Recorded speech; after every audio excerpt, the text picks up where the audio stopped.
Alam mo, malalaman mo lang talaga ang halaga ng isang tao kapag wala na ito sa iyo. Huwag mong maliwalain yung taong pinapahalagahan ka.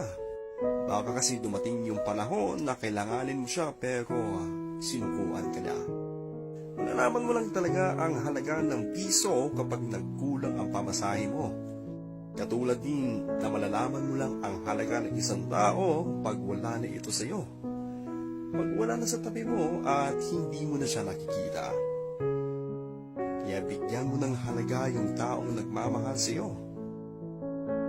Huwag mo siyang hayaang magising sa katotohanan na marami at may mas mahigit pang iba bukod sa iyo.